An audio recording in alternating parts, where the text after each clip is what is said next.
സ്നേഹവന്ദനം. ഉത്തമനോ ഉത്തമ കാര്യങ്ങളെ ചിന്തിക്കുന്നു, ഉത്തമ കാര്യങ്ങളിൽ അവൻ ഉറ്റുനിൽക്കുന്നു എന്ന ദൈവവചന പഠന പരമ്പരയുടെ രണ്ടാം ഭാഗത്തിലേക്ക് നമ്മൾ കടക്കുകയാണ്. ഒരു ദൈവ പൈതലിൽ വേണ്ട ഉത്തമമായ കാര്യം ഒന്നാമതായി ആദിയിൽ ദൈവത്തോടു കൂടെ ആരംഭിക്കുക എന്നുള്ളതായ വിഷയം. ആ വിഷയത്തിൻ്റെ തന്നെ രണ്ടാം ഭാഗത്തിലേക്ക് നമ്മൾ കടക്കുകയാണ്.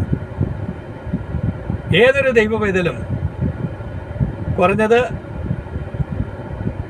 തിരിച്ചറിവായ, രക്ഷിക്കപ്പെട്ട് സ്നാനപ്പെട്ട് ദൈവകൃപയിലായിരിക്കുന്ന ഏതൊരു ദൈവവേദലും പുലർച്ചെ 3-നും 5-നും ഇടയ്ക്ക് എഴുന്നേറ്റ് കർത്താവിനോടുകൂടെ ജീവിതം ആരംഭിക്കുന്നത് ഏറ്റവും അനുഗ്രഹീതമായ ഒരനുഭവമാണ്.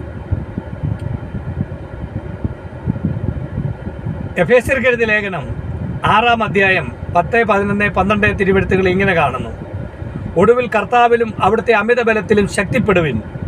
പിശാചിൻ്റെ തന്ത്രങ്ങളോട് എതിർത്ത് നിൽപ്പാൻ കഴിയേണ്ടതിന് ദൈവത്തിൻ്റെ സർവായുധ വർഗം ധരിച്ചുകൊള്ളുവിൻ.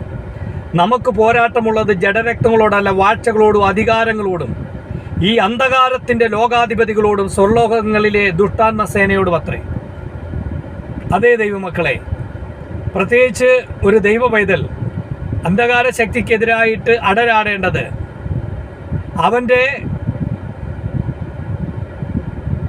കോർട്ടിൽ കയറി, അഥവാ അവൻ്റെ സൈനിക താവളത്തിൽ കയറി അവൻ്റെ ഒരു ദൈവ പൈതലിനെതിരായിട്ടുള്ള അവൻ്റെ ടൈം ടേബിൾ പ്രകാരമുള്ളതായ പദ്ധതികളെ തകർത്തുകൊണ്ട് ഓരോ ദിവസവും ജീവിതം ആരംഭിക്കുന്നത് ഏറ്റവും അനുഗ്രഹമാണ്.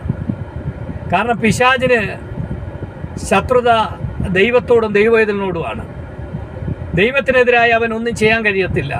അതുകൊണ്ട് അവൻ ഭൂമിയിൽ വെളിച്ചമാക്കി വെച്ചിരിക്കുന്ന തൻ്റെ കുഞ്ഞുങ്ങളെ ഇരുട്ടിലേക്ക് വലിച്ചു കൊണ്ടുപോകുവാൻ, അവൻ്റെ അധീനതയിലാക്കാൻ, അവൻ്റെ അടിമത്തത്തിലാക്കാൻ അവൻ അഹോരാത്രം പ്രയത്നിച്ചു കൊണ്ടിരിക്കും. അപ്പോൾ ഓരോ ദിവസവും ദൈവത്തോടുകൂടെ ഈ ദൈവ പൈതൽ ജീവിതം ആരംഭിച്ചാൽ കുറഞ്ഞത് 5 മണിക്ക് മുന്നോടിയായി ആത്മാവിൽ ഒരു അരമണിക്കൂറെങ്കിലും പ്രാർത്ഥിച്ച് അനന്തരം സ്തുതിഗീതമോ പ്രഭാതഗാനമോ അതുപോലെ തന്നെ വചനവായനയും ആ നിലയിൽ ഓരോ ദിവസം ജീവിതം ആരംഭിച്ചാൽ ജയകരമായ ജീവിതം നയിക്കാനായിട്ട് നമുക്ക് കഴിയും. അങ്ങനെയുള്ളൊരു ദൈവവേദനെ ശത്രുവിന് യാതൊരു വിധത്തിലും തകർക്കാനോ പരാജയപ്പെടുത്താനോ കഴിയത്തില്ല.